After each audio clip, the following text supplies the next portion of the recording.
बिस्मिल्लाहिर्रहमानिर्रहीम। Dear students, अस्सलाम वालेकुम। आज के इस लेक्चर में हम एंड ऑफ टर्म के आंसर द क्वेश्चन डिस्कस करने जा रहे हैं।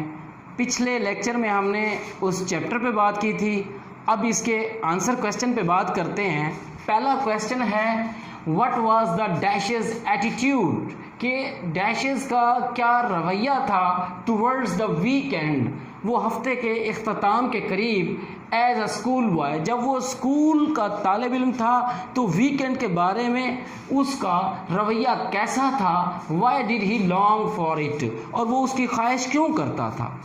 जैसा कि चैप्टर में बयान हो चुका है कि वो एक इंटेलिजेंट स्टूडेंट था, स्कूल के जो वर्क होता था उसमें दिलचस्पी लेता था, अच्छे तरीके से करता था, लेकिन कंटिन्यूअस लेबर जो थी स्कूल की और उसके बाद होमवर्क और स्कूल के अंदर कंपटीशन का जो माहौल था, ये पॉइंट उसके आसाब पे, नर्व पे भारी पड़ते थे और वो इनको अपने आसाब पे बोझ महसूस करता था।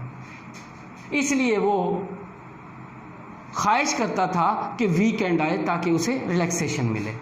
नेक्स्ट क्वेश्चन है what was his general view of school life. ये पहले क्वेश्चन से मिलता जुलता है कि स्कूल लाइफ के बारे में उसका अमूमी रवैया क्या था डेविड डैशेस का। स्कूल लाइफ को वो एंजॉय करता था, वो स्कूल का जो वर्क होता था उसमें भी दिलचस्पी लेता था, उसको लेसन्स में टेस्ट मिलता था, लेकिन इस तमाम के बावजूद फिर वही बात है कि वो स्कूल का जो भरमार थी काम की और इसके साथ साथ कंपटीशन स्टूडेंट्स का और इसके अलावा जो था कंपटीशन स्टूडेंट्स का बोझ बनता था उसके लिए, और मुसलसल काम, मुसलसल स्कूल जाना जिससे वो थक जाता था।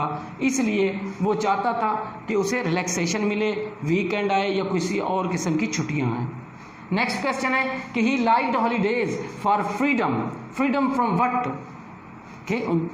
हॉलीडेज तमाम बच्चे पसंद करते हैं, आप भी बचपन में स्टूडेंट लाइफ गुजार चुके हैं, आपको भी मज़ा आता था। डेविड डैशेस को भी ऐसे ही, हमें भी ऐसे ही मज़ा आता था कि छुट्टियां होनी चाहिए।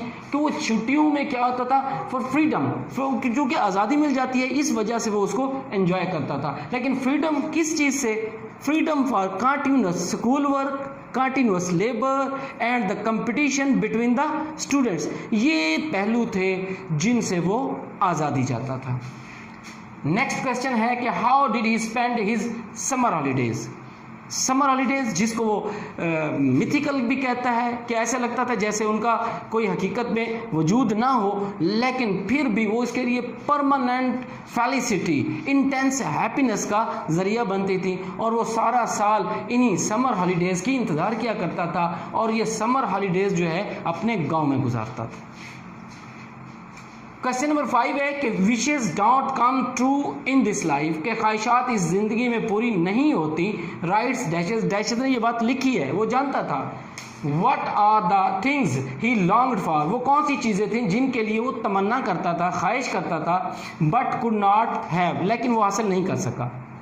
पहले आपसे डिस्कस हो चुका है कि बचपन में उसकी शदीद ख्वाहिश थी कि ट्राइसिकल मिले, फिर बड़ा हो गया तो बाइसिकल।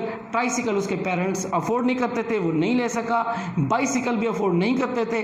वो उसने 21 साल की उम्र में एडनबर्ग यूनिवर्सिटी में प्राइज मनी जो ली थी उससे फिर ली। इसके अलावा वो कहता है कि स्वीट शॉप्स के बाहर खड़े होकर थोड़ी सी स्वीट्स के लिए इंतज़ार करना और आइसक्रीम बैरों के बाहर खड़े होकर आइसक्रीम के स्लाइडर और कॉर्नेट की इंतज़ार करना कि फ्री ऑफ कॉस्ट मिल जाए, लेकिन ये ख्वाहिशें उसकी कभी भी पूरी नहीं हुई थी।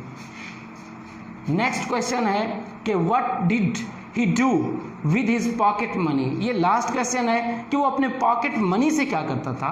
आपको फाइनेंशियल उसके सर्कमस्टेंसेस सारे डिस्कस किए जा चुके हैं कि वो पुअर फैमिली से ताल्लुक़ रखता था और उनको जो डेविड डैशेस को, उसके भाई लायनल को और उनकी सिस्टर सिल्विया को जो पॉकेट मनी मिलती थी, वीक पॉकेट मनी, वो भी उन्हें मनी बॉक्सेस में डालनी पड़ती थी और वो अपनी मर्जी के मुताबिक उसको मटेरियलाइज नहीं कर सकते थे, यूज़ नहीं कर सकते थे, चूँकि हालात बहुत कमज़ोर थे, वो गरीब थे, इस वजह से। ये थे इनके आंसर के क्वेश्चन जो मैंने इन डिटेल आपको समझाने की, आसान तरीन लफ्ज़ों में समझाने की कोशिश की है। उम्मीद है कि आप लोगों को समझ आई होगी। अगले लेक्चर तक के लिए इजाज़त। अल्लाह हाफिज़।